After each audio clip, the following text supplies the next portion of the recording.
Wow, I didn't even hear a ding for the go live.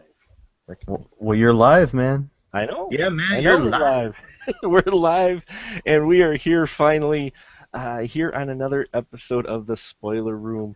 We are going tonight to talk about a film that came out of nowhere, and it is Sunday, March 13th, and I have a great collection of Spoiler Room crew members here to help talk about this interesting film called 10 Cloverfield Lane. First off, we have Gonzorific back in his house, the one and only lovely Andrew Shearer. Hello, sir. Hey, what up, Mark? How the hell are you, man? Are you here to sell me some propane and propane accessories? Man, no, I'm anti-pain, man. I don't like no pain. Damn. And next to Andrew is the Bowtie Man, the myth, the legend, Mr. Paul Salzer. Hello, Paul. How are you? I'm doing really well, and I hope everyone else is doing well as well.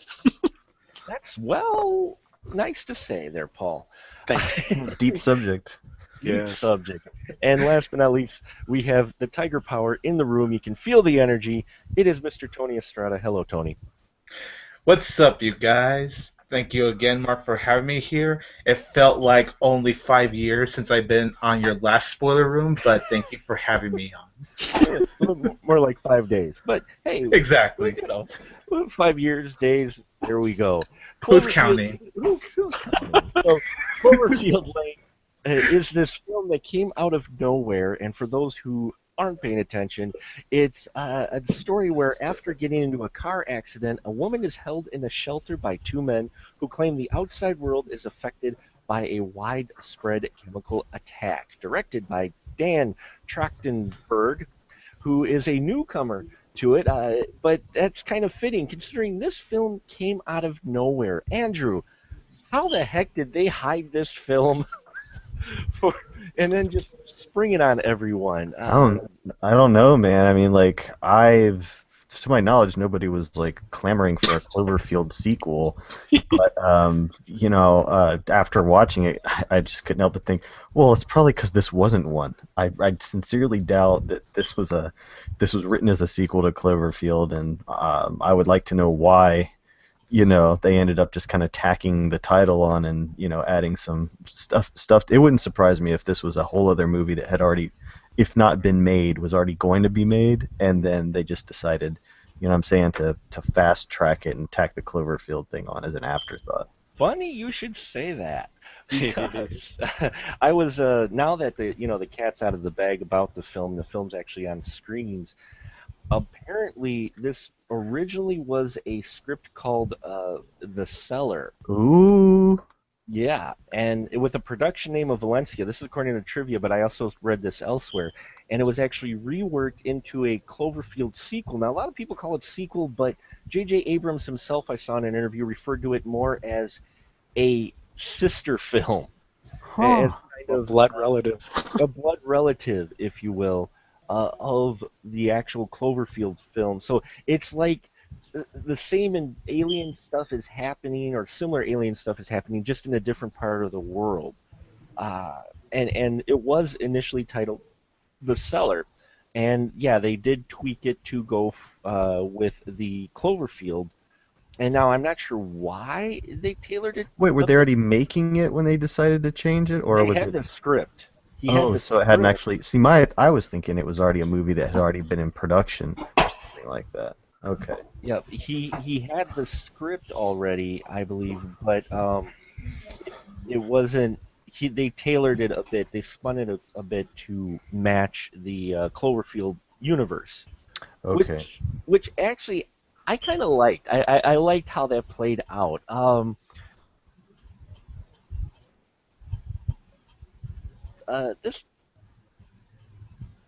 This film, if anything, Paul John Goodman, come on, Excellent. if you will, who owns He did. was excellent. Excellent in this film. I enjoyed everything about him. He was kind of creepy, and he was still sympathetic, and then he was just, downright horrifying.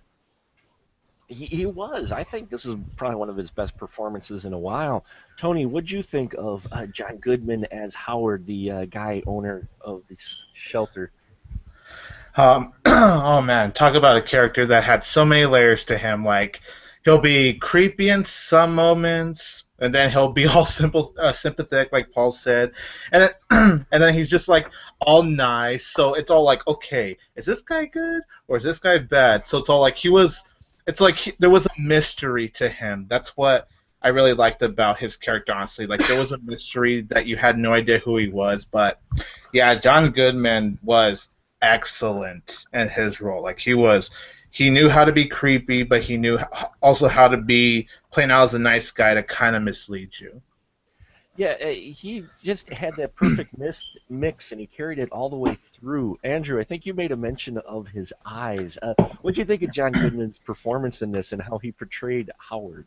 He's just wild, man. I mean, you can't like you'd never know how to feel about him just when you think you got him pegged. You know how it works, man. People that watch a lot of movies, like all of us, man, we start trying to suspect stuff while we're watching it, and we're thinking like we're trying to think ahead of the movie. We're trying to like outsmart the movie, or trying to say like your mind kind of darts around, and that character never lets you hang on to anything for very long because just when you think you know something, it flips it around and you don't. And this could have been like there's like a few different kind of movies happening here, really.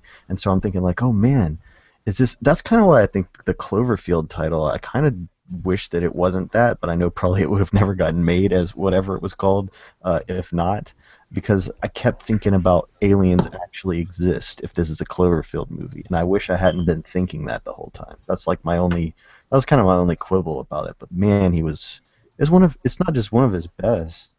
Tony put it really well. It's just like I think this is like award worthy type stuff, and I hate it so early in the year because they'll forget come to the winter time.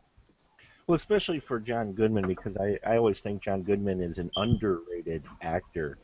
Well, and he Um, gets the same kind of roles a lot too. he does, and that's because I mean he was in such an iconic role, especially for those of us growing up during the Roseanne Barr TV show. A lot of people had a hard time looking past him being just Roseanne's husband, I think, you know, and he's so much more. And in this film, oh my lord, I loved him in this movie from start to finish. And you're right, you're not quite sure what type of film you're getting into because, especially for those of us who watch horror films, in the beginning you see, she has the car accident. We're not quite sure who hit her at first, and then suddenly she wakes up in this room changed to a bar with a brace on her knee, and fluids in an IV in this really dank room with a like a dungeon type door. I mean, you're like going, oh crap, this is really creepy. And then he comes in, and that sound for the door, Andrew, that sound design for the door. Did they make that thing just evil? Yeah, man. I mean, it's such a. I kept feeling like it was a horror movie. It really Hmm. plays like what they call bottle horror, which means it's a term that's sometimes used in to refer to a horror story that's contained in one. Yeah, Like Frozen would be a bottle horror, even though it's on a ski lift, or Night of the Living Dead, or Dog Soldiers, or any of those that are just confined to one space. You know what I mean? yeah. I never was thinking sci-fi until, again, I go back to the Cloverfield title. I'm like, well, okay, then I got to compare it to Signs or something in my mind. Well, yeah, and actually, I like this better than Science by quite a bit. Oh, sure. But not only John Goodman's character, but Tony, Mary Elizabeth Winstead plays the female who gets in the accident, and she's the heroine of sorts, I guess, in this film. How'd you like how they portrayed her? At first, I thought they were going to be a little vulnerable with her, but she shows some strength. What'd you think about her? I thought she was a strong female character, honestly. Like, like obviously she wasn't really saying anything, and you're kind of like watching the movie going, okay, how are they going to portray her character exactly? You're kind of hoping she wouldn't be one of those dumb female characters that you would see in some horror movies, but thank goodness they actually didn't go that route. She actually did have common sense to her. And talk about just planning things like through, like the stuff that she had to plan through just to get out of the bunker, right? You called a bunker, right? Right, yeah. yeah, like the things she planned out to get out of that bunker was like, wow, that's talk about being bold, being brave, and I was really rooting for her character throughout, and I felt like even when they fleshed her out about how she wanted to be like a fashion designer, but she just couldn't come through because she had doubts. But as the movie goes along, you could just tell she has. I guess the best way to describe it is that she had more confidence in herself as the movie was going along, and I don't think the character would work as well if it weren't for Mary Elizabeth Winstead. Because to me, I do think she is one of the best young actresses working today. Yeah, I have to agree. And Paul, what about you? Did you like? They added that little misdirection with her character at first because when she wakes up, she's panicky and she's crying a little bit and trying her phone, but then she kind of gets MacGyver-like, doesn't she? I did enjoy that part of it, but then after that, I didn't. I started not liking her character at all, which is odd because I do enjoy characters that are like that. I guess it's just because I felt for John Goodman's character at that point, until they flipped him, of course. Uh, so it was to me her character was it was she was too paranoid. It was like, my God, you're just as much a conspiracy type person. And yeah, understandably, I mean, she was kidnapped, all the certain circumstances, but then as she starts getting the story revealed to her as we see it too, you start to think, my God, you really were just overly paranoid. And then she turned out to be somewhat right and then somewhat wrong. She But could. I did want to make one comment about what I think Cloverfield really is. Sure. The series itself, just based on the two movies that came out, to me, I think Cloverfield is just a term for what they want to do as an homage to the old sci-fi monster films. Like the first Cloverfield is kind of an homage to the Godzilla type kaiju films, and then this is more of like a War of the Worlds type of alien type of movie homage and that's why I thought, well, that's why they're playing the 50s music, because it kind of takes you back to that. And so yeah, just like Anthony did, kind of felt that this was more of a horror movie than a sci-fi movie. Hmm. But I think that I was like thinking myself back into like that time frame of watching these kind of B movies, B movie sci-fis with the zany monsters and kind of like creatures from outer space type of thing. And that's what I think Cloverfield is meant to be, is just a, like, it can be different. It can be about aliens, but it's sort of that feel. Let's get back to that old style of B movie type of horror sci-fi. So, anyways, Yeah, it seems to be almost a brand of, if it says Cloverfield in the title, kind of what it's going to pertain to, but you're not quite sure. And I mean, again, with this film, it still just throws back to me how they were able to hide this film for so long. hmm I mean, that's still, I'm just trying to wrap my head around that, much less how actually decent, and I'm glad it's decent that it was. Uh, Andrew, what about you and Mary Elizabeth's character? How'd you feel about her? Did you think she was a little over paranoid in herself? And Oh no, man. I mean, like she didn't ask him why he had her chained to the wall, which would have been the first thing that I asked. You know, it's like if you don't have no sinister intent, if you saved me, when you go to the hospital, yeah, they put an IV in you and stuff, but they don't strap you in and lock you in unless you committed a crime. hmm. So that was a wild kind of aspect of it. Like, it's like, why is she? That's why I didn't trust him. Sure. Well, yeah, I mean, I mean, not only just from the trailers, but just that first scene, something seems just a bit off. He's got her chained, and he's still closing that door, that heavy, really loud, scary, imposing But did door. they ever establish whether or not that door was locked, though? He closes it, but no, they never establish it that if it actually can open it or not. she 'Cause she tried to open it and she couldn't. oh, Okay, So did she? I I couldn't, didn't I remember. couldn't remember. Yeah, so the chain to the wall thing just made it sketch from the start. So Sure. yeah, I sided with her because to me he was a serial killer. But I will. but she I was will just he was say. afraid of her. Yeah, it was a Yeah. Saw thing to do, you know? I would just say she handled the situation better because if I was in her shoes, I would be like, oh my god, what's he gonna do to me? Well, that's what I was saying with her character is I liked it because at first she cried a little and started to panic a little in a room, but then her mind immediately started going, how the hell can I get out of this situation? Yeah, no, she's the audience, you Yeah, know? She's who you're supposed to hook into, you know? I just, 'cause Saw is bottle horror also, now that I yeah. think of it. So it was just like, to me, yeah, I had to side with her. She was the person that made sense, you know? She was the you in that scenario. Because who you gonna side with, the crazy dude or the redneck or whatever? Yeah. I sided with the crazy dude. I said I thought he was afraid of her because Well, well, that's potentially. because of you, Paul. That's just how you are. Oh, You just like to Oh, poor sympathize with Paul. the real Paul's no, the he's crazy. good with abstract. You know what I mean? Because Yeah. I would have never thought that. That's how Paul. I wasn't trying. Just trying to compliment him. That didn't come Great out that you right, did it? sided with the sicko, Paul. That's great. No, that's okay. He called me Anthony instead of Andrew, so now Andrew, I know that's why. That's why. I'm sorry. that was no retaliation. Yeah. A little passive aggressiveness going Yeah, That's on. because I got Anthony actually chained to the wall in my cellar right now. So So, oh, it's not all good, Andrew, man. but Anthony. That's cool. oh, that's cool. That's all right. We're good. We Yeah. can edit that out later. There's one third character in the cellar that is an interesting character, and I like that they put him in there. And the Emmett character, played by John Gallagher Jr.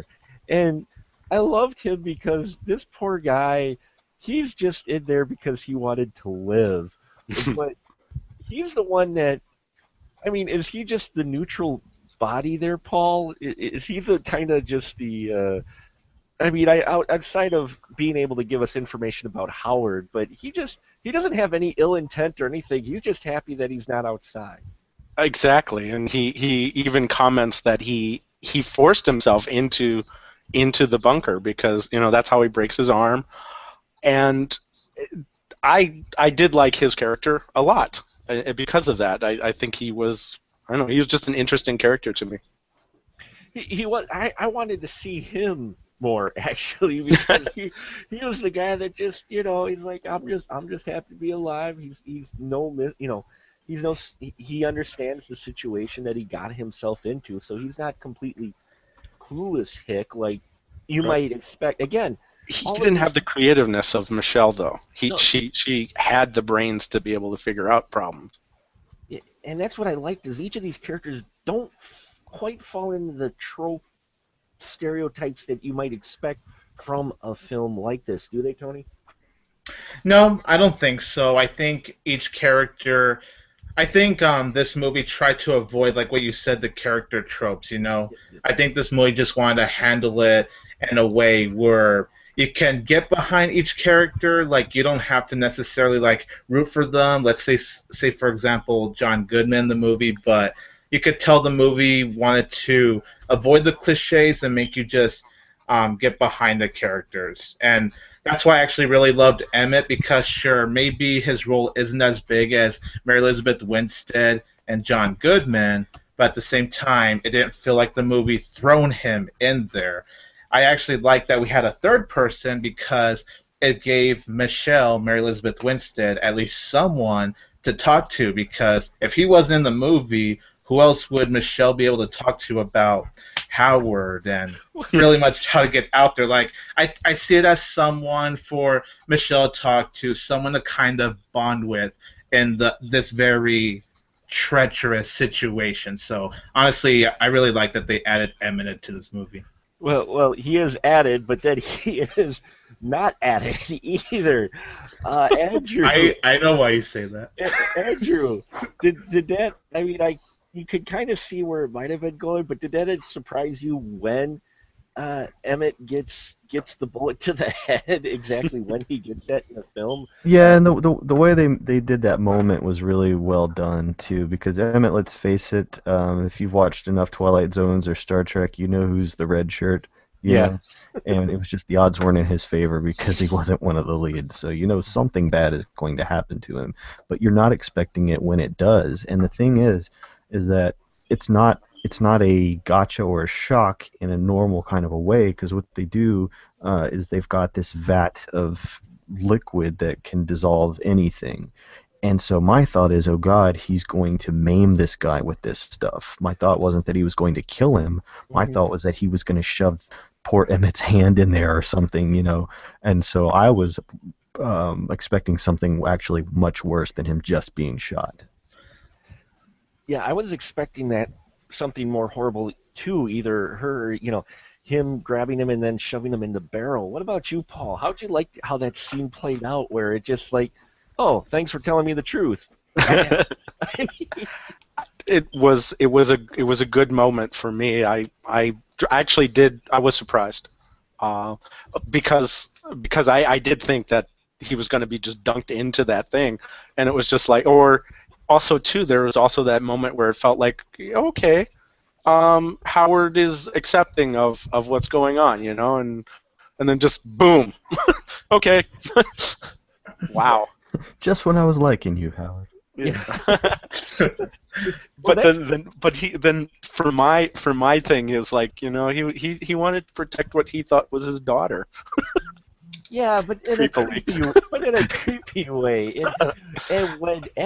And it was like Emmett was the guy that was forcing Howard to be at least a little bit more normal Mm. towards Michelle. But once he removed that dam, if you will, I mean, he just flips to instant creepy. I mean, oh, I gotta protect, start thinking she's his daughter and getting very, cozy, and I'm just like, my skin began to crawl with his character. I mean, John Goodman just plays this so well. I mean, oh, I was in my brain, I was sitting there going, why couldn't have this been released in like October? Mm. When people might remember his performance, because it's not like Brie Larson room here. We've got people that move around everything, but he just plays this. You don't see John Goodman. You see creepy Howard, and he Oh even does yeah. something with his voice too. Did you guys any of you guys catch that he didn't have kind of your normal John Goodman voice. He changed it slightly. I felt it slightly a little bit. Yeah, I mean it was just a little bit higher pitched because he's got usually a deep voice. And it seemed like he didn't have quite the bass to it, that quite so scary. So it was almost like just nice guy type of.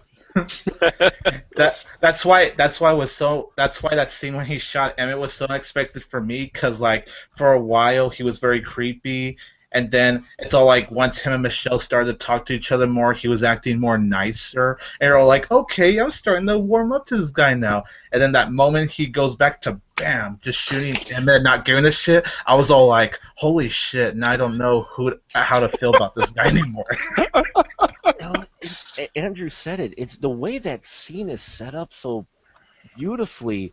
When that gunshot does go off, it just realizes just how cold-blooded of a murder that was. I mean, And normally I don't react. Like it's rare for me to react to a certain moment, but the minute that happened, I actually had my jaws drop. same here. My jaw dropped as well. I was kind of like, oh, damn, things just got real. But it's good that they do that, because we see too many movies where people are just mowed down and people are just shot and the hero is just mowing down and shooting people. I like it even though it's off-putting. I like it in a movie where gun violence is jarring the way real gun violence is jarring. So when a person is shot with a gun, that's what happens, and I'd like it when the audience can really feel that impact of that violent moment, because I know action movies have their place and video game influenced things have their place, and the Wild Bunch or the Killer or whatever, but it's good to have a well timed moment of violence like that because it packs the punch that violence should pack. So really, really good that they did that. Well, in a film that doesn't have a lot of cast, too, so when someone gets off, this isn't like, a 30-person cast where a guy's just going through mowing people. There's only three of them, well, then two of them in that, and you get that feeling that Howard was being held back a bit by Emmett to begin with. So losing that, you're like, well, now she's truly alone. She didn't have that friend, because Emmett was just kind of an innocent. He was out of the whole thing. He just like, we gotta watch VHS, and because they were watching that the cannibal movie. he pulled out Yes. he pulled out that VHS of the cannibal movie. I thought that was hilarious. And and Why would you put that in a bunker, though? I even like some of the weird sense of humor that this movie had. well, yeah, I was the only one laughing. see, and I was too actually. The other people weren't really saying much. I don't know if it was because they didn't expect anything or whatnot. But for me, yeah, I was laughing at that. I got a kick out of the fact that he was watching. Was it 16 Candles? Yes. I mean, that, that in of itself, where you're questioning his true motives for capturing Michelle. On one hand, you watch it and go, oh, it's kind of sensitive because of his daughter. He's watching 16 Candles. On the other hand, it's like he's voluntarily watching 16 Candles. And they don't really show what his hands are doing. A medium close up. My favorite moment was when Howard was playing that game with Michelle and Emmett, and he's just going, "I'm watching you everywhere," and then Michelle responds with Santa Claus. Yeah, because Emmett is just losing. He's like, "Oh, great! He knows that we're trying to make this suit." Which, folks, this ties into her character, which I also like the fact that they tied that in that everything kind of fell in place where she's trying to make a suit because they think there's biochemicals out, in the real world, and so she's trying to make a chemical suit out of a Shower curtain. The shower curtain. And I thought that was creative. I was like, wow, she's constantly thinking how to get out of it. Even when she has that proof early on with the lady who was burned and the pigs, which we learn later on that's because of what the aliens were spraying, not because of, a constant airborne toxin. But even with that, she's still looking, she would still rather be out there than in the bunker. And, that's what I kind of liked about her character. I mean, you mentioned, Paul, that it was her paranoia.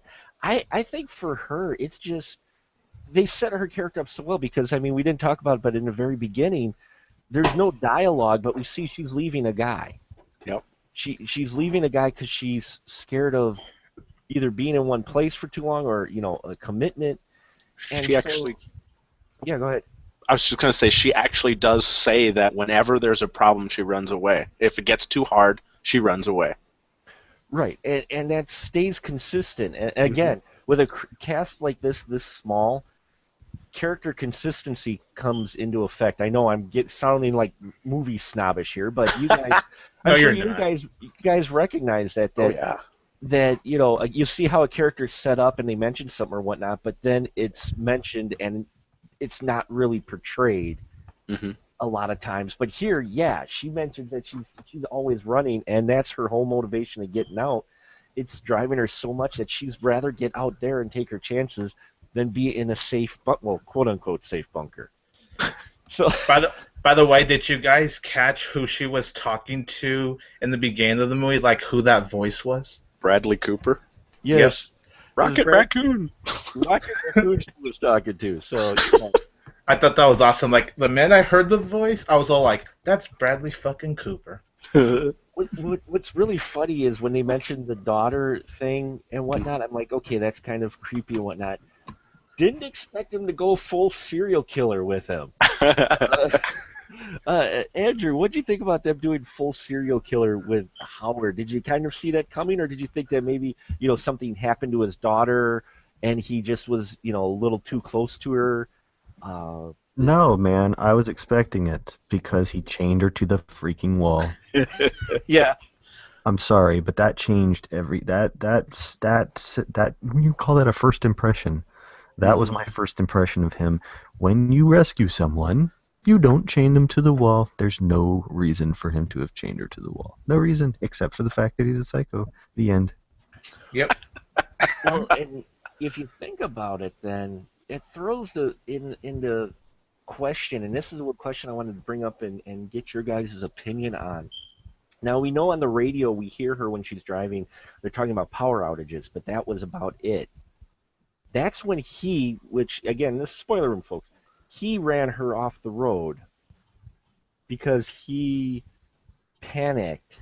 He said, and he realized that he hit her, and he was just in a hurry. Do you think that he ran her off the road and trapped her in the bunker before realizing at all there was actually any alien threat? And that he already had her in the bunker before the shit hit the fan and Emmett was actually running for his life? Like, he was already in the process of doing his next victim before everything happened? Or do you think that he did this, he captured her because he could get away with it because of the alien stuff going on? Uh, which do you think it is? Do you think that maybe he would have kidnapped her regardless of the alien stuff? Yeah, he's a psycho. That's what he does. It's What just about? just a coincidence, maybe. I don't know. Well, that's what I'm wondering. Is it just a coincidence? What about you, Paul? Was it just a coincidence? Was he What? already going to kidnap her regardless of whether or not the alien stuff was going on? While watching the film, actually during the how it was flowing through, Sure. I believed his story. I honestly did. But after the end, seeing him go full out, the way he became, and then having all the little clues, it definitely I flipped, just like the story flips on you. Um, I actually do believe that he basically probably killed the original little girl and set out to get another girl to, another person. He viewed her as a girl, his child grown up. And that's why he had to get a little older when he saw her. I think he just said, yes, I'm going to do this. And it just happened that his entire world fell into place for him. And then so that set him in that path to his own destruction, and deservingly so. But yeah, while watching it, I believed his story because I felt for his character.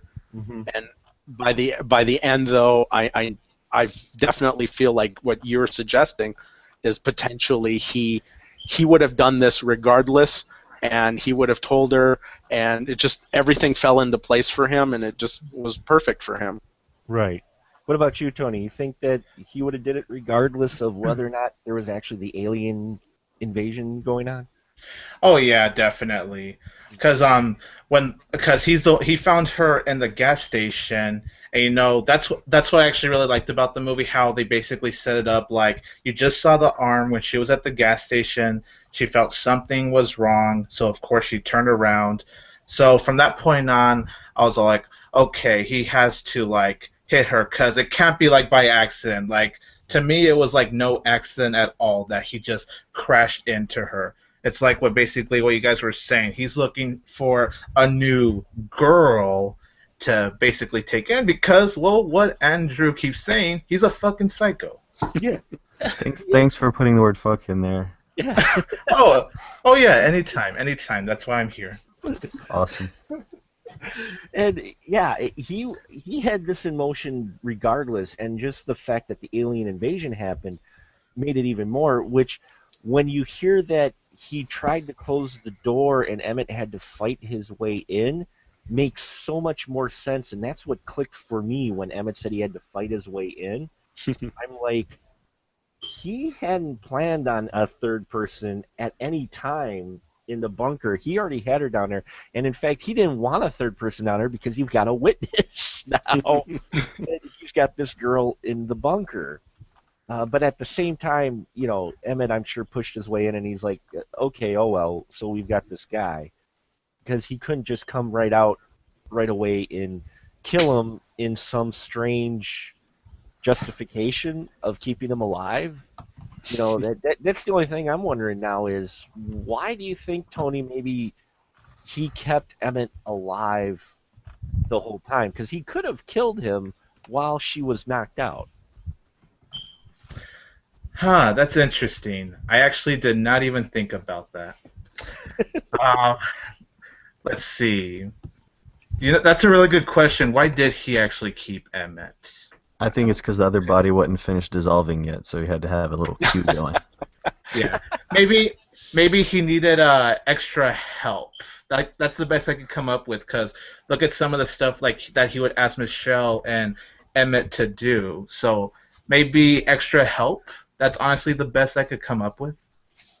For Oh, go ahead, Paul. for me, it was that he created this illusion of what the world was, Mm-hmm. and he actually he believed it so much that doing that he did believe in his own story, you know, and so that's why he kept him alive, because he was just basically, you know, otherwise if he killed him and threw him outside, then his entire whole thing falls apart, and then I think his world with his daughter also falls apart in his mind, and I don't think he wanted to ever have that happen. Mm-hmm. That's How a good about point, honestly. that is a really good point. What about you, Andrew? Emmett being kept alive. Just it just helps with his ruse. It helps make him seem legit. Because if it was just him, she would have, she probably would have stuck that bottle in his eye socket. So you think maybe he kept him? He's like, oh, hey, I can use this guy to ease into her good graces. Yeah, man, it just make him seem like, hey, of course I saved you. Of course I'm not a psycho. Look at this other guy I'm helping. That's a good point. It was just more of his plan because, as crazy as Howard is, he's no dummy. He you can tell there's intelligence behind there, which I think adds to the level of scary for his character. Yeah, it would only have been scarier if he was actually Santa Claus. If he was, hold on. True. Well, I liked how it played out too, though. Later on, how we found out about the girl, because they send Michelle through the air duct to help turn on the air filtration, and she finds the bloody earring and help me scratched into the window. It's like, holy crap. I liked how that sequence played out. So she gets her suit made, and she finally escapes, which, I kind of bought into. They set up earlier with the frozen lock thing. I'm like, okay, and by this point, I'll let it go that she was able to knock the lock out, because that's movie lock. Yes. I mean, Yes. let's face it, how many movie locks just break a lot easier than they should? If it didn't break, that would have sucked. Of course it had to break. Well, yeah, of course it would have sucked. It had to break to get her outside. And when she gets outside, that moment of realization, she gets on top of the vehicle, and Tony, what does she see? She sees an alien. Yes, and I loved that bit, because even though it was called Cloverfield, for most of the film, I'm like, well, maybe it isn't quite aliens, It was a psychological thriller for most of the movie. It was a psychological thriller, and then you get the alien part, but I liked that because it's like, well, now guess what? Crazy Howard was actually right. Which makes you sit there and go, I don't know how I feel about this. Paul, you felt sympathy for Howard. I did, and that was one of the reasons why. It was like, do you realize that Emmett and Howard would still be alive had you not gone all, psycho on them? I know she was trying to escape, and she had justifiable reasons, but to me it was just like, oh no, why? It turned out to be all true. But wait, oh my god, the story is getting really weird. Things get a bit weird with the alien, but I liked that bit. How'd you feel about that, Andrew, when it gets up there and suddenly you realize, Oh, we are in a sci-fi film. I was honestly still thinking about the filtration thing. Like, Mhm. why would he design it like that, knowing he could never get in there to fix that thing? You know what I mean? Like, there's no possible way he could. I Well, was still stuck on that a little bit. well, he did say that it was stuck, which means he did have a hatch that he normally could fit through, Yeah. but for No, some reason that hatch was stuck. I was sitting there. I was thinking on that for a minute. Normally, things like that don't get to me, but you know what I mean. Like, I was just like, why am I even? Because I don't give a crap about logic. But I did. I like the alien thing. It would have been rad if there were no aliens, but Mhm. that'd be more like a Twilight Zone episode. I don't like the CGI was crappy, but I'm Mhm. just not a CGI person. But I just loved seeing that whole suit thing. That was just cool to me. You know what I mean? Because it did pay off. She did end up needing it, just not right away. It was great. Yeah, you think? Go ahead, Paul. Oh, I'm sorry. No, go ahead. I just loved how it looked because it had a rubber ducky on it. Totally, dude. It So was so great. stylish. It was perfect. I like that was the one moment I actually did fall in love with the Michelle character. I was like, "Aw, She looks so she adorable did." in her mink. I shouldn't like her for what she's wearing, but my God, she looks so cute. Oh, it was humor, man. It was I great. Yeah, know. you're supposed. It was supposed to be humorous. I mean, the shower curtain was the lighter moment. You know, when Yeah, she first rolled her eyes at the fact that it's a rubber big ducky. badass heroine, in a ducky.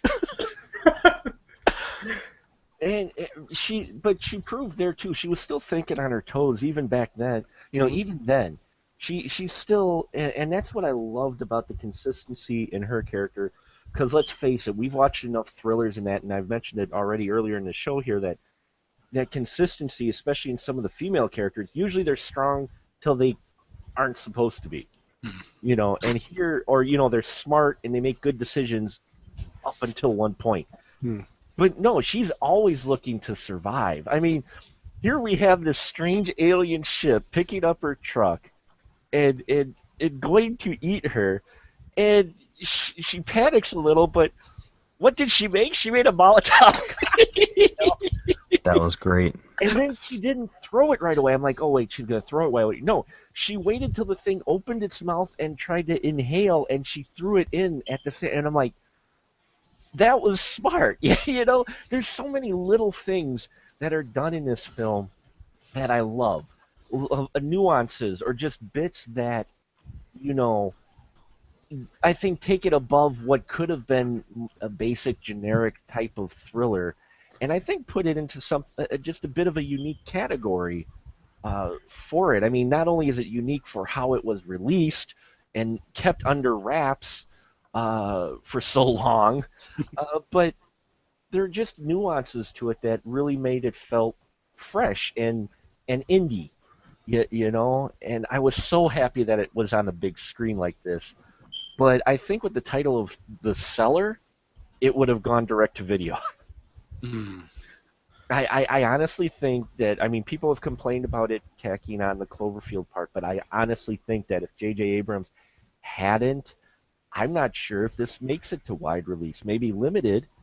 But what do you think, Tony? You think making it aliens and sci-fi and kind of putting it within that world, do you think that helped maybe get it to the widescreen? Yeah, I probably think so, honestly. And I think the reason, I know people had a problem with it, but I think the reason they did put in Cloverfield in the title is to let people know that some ways it is a sci-fi film, and it does start to become a sci-fi film in like the last 15 minutes. And like you said, The Cellar would have sounded more like a direct, straight to DVD movie. So honestly, even though I know people have complaints with it, I actually like that he kept 10 Cloverfield Lane. Well, that and because you know that scene where Michelle escapes at the end, you see a mailbox that has 10 Cloverfield on Yeah, it. So obviously that was the name of the street she was in as well. So I think for that sense, it does make sense why it it, has that title. it does play out a bit like a feature film Twilight Zone episode, doesn't it, Paul? Especially with that mailbox at the end. Definitely. Well, it actually became more of the outer limits with the Oh at yeah, the end there, but yes, definitely. yeah, when I saw that mailbox, I'm like, oh, that's just his little nod to, yeah, because that's totally what a Twilight Zone would pull. Like, here's the kind of final bookend to, yep, here's what the story is actually about, or where it is, Fool you know. to. Yeah, well, I don't know if you guys ever saw it. Just not if you don't mind me mentioning it. Just Twilight Zone had one episode where they had this gambler who thought he died, and he was in a hotel room, and everybody was waiting on him, and he'd go down to the casino, and he'd win, and he thought it was really great. No matter what he played, he'd win. And after a while, he keep winning, but then he started suspecting something, and he goes, well, he goes, I never thought I'd make it to heaven, and this doesn't quite seem right. They're like, who said you were in heaven? Because Ah! as a gambler, that risk or losing, he liked almost losing more than winning. So the fact that no matter what he played, wins, but you don't get that hook till the end, and I like that, and that's what it felt like with this was that own hook of, oh yeah, this is this, but yep, here you go. You, you know, this is what we're actually doing and what's going on. And I mean, you could kind of suspect why it was called 10 Cloverfield Lane because of the location, but I really, from start to finish, this film had me smiling, and it's great to see an indie film like this. I mean, this thing was made for $5 million, and it made $25 million opening weekend, estimated right now. That's that's huge. Andrew, do you think this might give some hope for them to come up with other smarter, smaller projects, or do you think this maybe is like a diamond in the rough, so to speak? Well, I mean, I guess what people can start doing is taking original scripts and tweaking them to be sequels or prequels or, to other things, and that way people will go see them because the Hollywood's problem is they think no one will see anything if they don't know what it is already, and this proves that that's, probably true. Because would you have gone to see J.J. Abrams presents The Cellar starring John Goodman and Mary Elizabeth Winstead and have a really strong, exactly the same trailer? No, people probably would not have gone, because is Cloverfield like a huge movie? It was a hit movie, but it was kind of a long time ago, and it had a really strong trailer too, and had an air of mystery about it. So I think part of the mystery and intrigue of this movie was how nobody knew anything about it until it came out, and then they still didn't see how it related. You know what I mean? Mm-hmm. So it all kind of tied together. So yeah, it being a success. Yeah, it's going to be funny to see if anyone else tries to, like, maybe it'll be the new, like, it used to be sequels, now it's remakes. Now maybe that's the next thing. This is the unrelated tie-in. The sister film, so to speak. And, Yeah, which would be fine with me because, it's kind of whatever it takes to get smarter movies in the theaters. Because realistically, let's be blunt about it. Um, 10 Cloverfield Lane is a smarter movie and a better movie than the mass audiences deserve to see, I think. it truly surprised me watching it because being a lover of indie films, which many of us in the room here are, you watch enough of them. I'm sitting there and I'm just smiling, going, I am so glad this got wide release, but I'm sitting there going, I can't believe this got wide release because of the way it's handled. But I that's what I loved, and it is the mystery. You're right. We've talked about marketing on other big budget films before, but Paul, maybe they're going to show that less is more with, Possibly. for marketing, because even after that trailer came out, we didn't get a whole lot about 10 Cloverfield Lane. No, we did not. Usually, you get the whole movie edited down to 2.5 minutes. Yes, exactly. Yeah. Like, I already know what's going to happen in that Batman Superman one already. Right? Didn't someone cut together like the first 15 minutes based on all the trailers and teasers? Something like that. It's amazing. Yeah, I think they did. And here we get a film that had a couple trailers, and no one even knew it was being made, especially with the names that had in it. But still, somehow they kept this undercover from the interwebs for a year. Yeah, it was good marketing, just like Cloverfield was good marketing, except for the movie is good, and I did not like Cloverfield. But Paul, you've watched a lot of indie films as well. How'd you feel about seeing an indie film like this on the big screen? Oh, I loved it. Well, it actually there was one negative thing about it, Hmm. is because I tried to use my movie pass, Oh, sure. and it because it got so big, it went into all those ones with the Dream Loungers in it, and I can't use my movie pass on that, so I had to find this small kind of theater Sure. in a town 20 minutes away, Sure. just so that I could watch the film. Well, that's a little in the spirit of indie, though, too. If you're watching Yeah. it on a smaller screen, The so my shoes actually did stick to the floor, and this is the first showing that day. So how did it get sticky? Seriously, I was scared. wow, that's an Oh man. experience of itself. Oh, but Tony, how about you? A thought with this indie film? You think it might lead to hopefully some better and showing that less can be more. Mystery might be good for your film. Yeah, I do think so.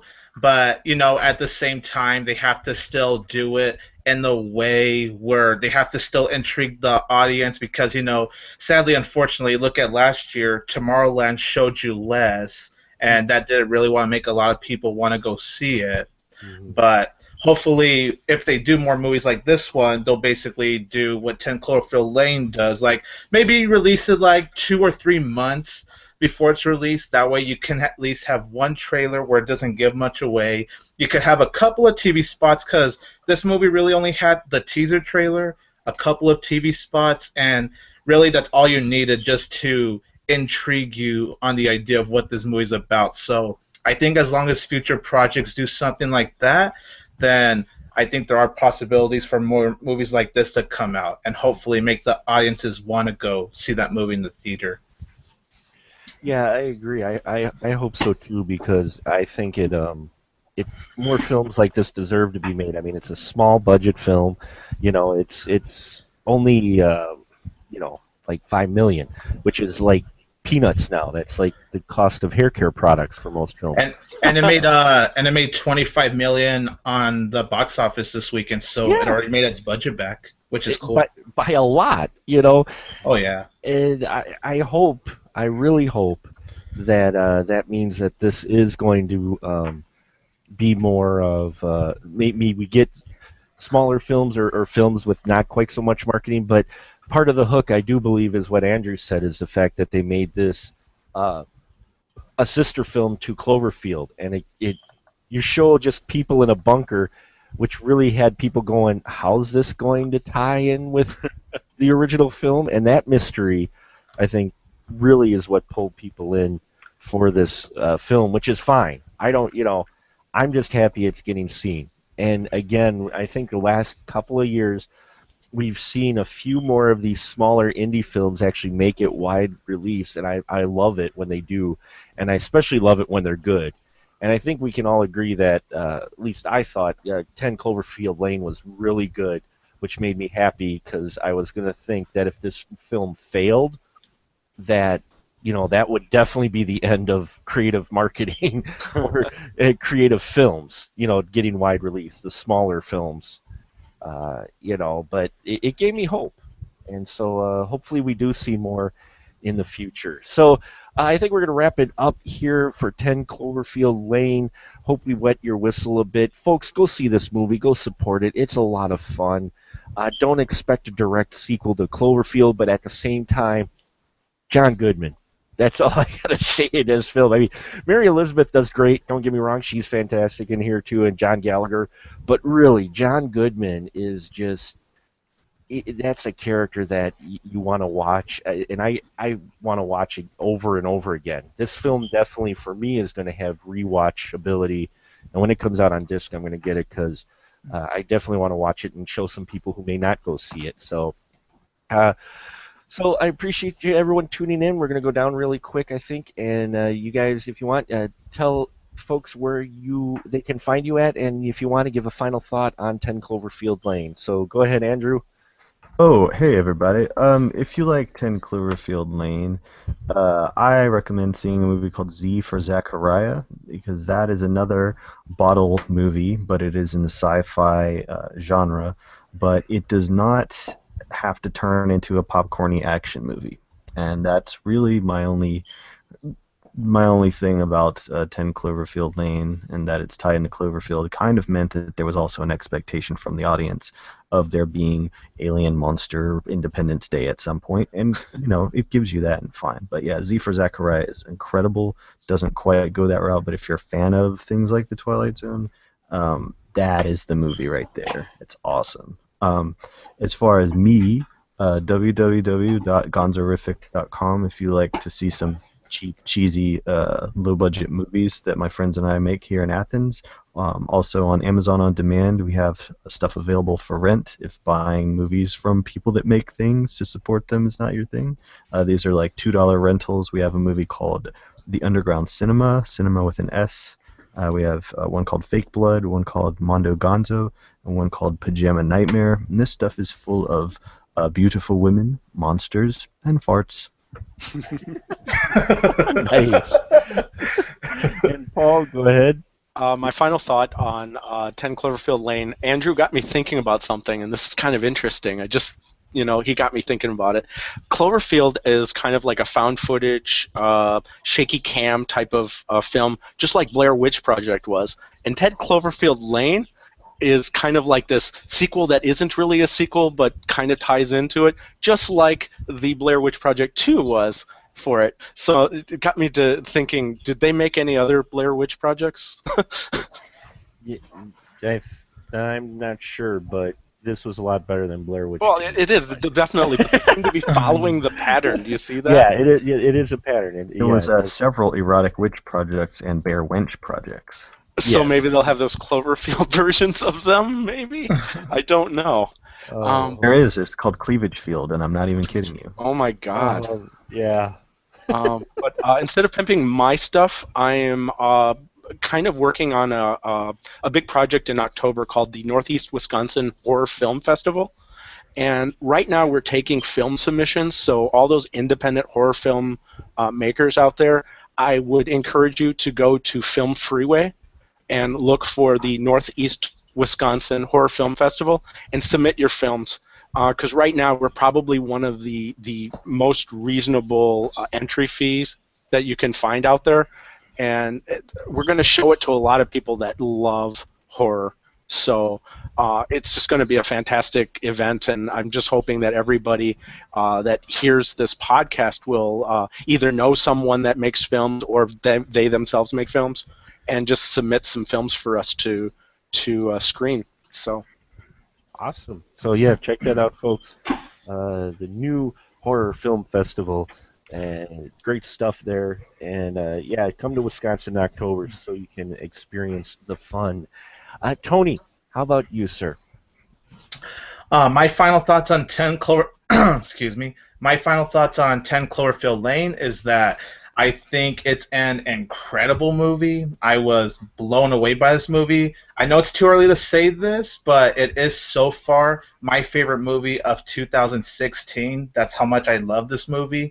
I love the mystery aspects behind it. I loved how this movie was building tension, and the tension just never stops. It was there from beginning to end, and man, when it gets to the last 15 minutes, I couldn't. I was honestly speechless when it got to the last 15 minutes of the movie. I really loved how it built up to that. I thought it paid off very nicely. It had focus. It focused on three actors, and I thought those three actors did a great job for the awesome material that they had. This is a great directorial debut from Dan. The movie was just all around awesome to watch, and this movie right next to The Witch are the most unnerving movies I've seen this year so far. So definitely a very unnerving movie that I loved watching. And as far as where you guys can find me, you can find me at youtube.com/22tigerdude. You could like my Facebook page at facebook.com/22tigerdude, Twitter /TigerDude22, then Instagram at 22TigerDude, and then Movie Pilot at moviepilot.com/ Tiger Dude 22. I know so many of these plugs. Whew. And you can find links to all these fine folks at specialmarkproductions.com, as well as our archive of all our Spoiler Room episodes. And the latest final cuts that I've done are on there, as well as my YouTube channel, youtube.com/specialmark. Also do stuff for We Live Film, where you can head over there. They're We Live Entertainment now, but their YouTube channel is still We Live Film if you search for that. And you can find my segments of Horror Thursdays, as well as some other fantastic stuff there. And yeah, just some great stuff, all at specialmarkproductions.com. I hope you all enjoyed this conversation. I can just say that 10 Cloverfield Lane is a favorite of mine this year already. Here they're talking about all these big summer blockbuster films coming up, and so far some of my favorite films have been in the early part of the season, which hasn't happened for quite some time because usually this is the dumping ground for not so great films. So the fact that we are getting such great films now, summer is going to have a lot to live up to, I think, and may not meet that expectations, but that's okay. When these come out on Blu-ray, I'll just watch these films again. 10 Cloverfield Lane is definitely something to talk about and check out. Do not expect a direct sequel to Cloverfield, but do expect a great time at the cinema, and hopefully it'll pique your interest into some other indie projects out there, showing you don't need a big budget to have a big film. And this is definitely a prime example of that. So thank you so much for tuning into the Spoiler Room, where the conversation is fresh, but we do spoil the movies.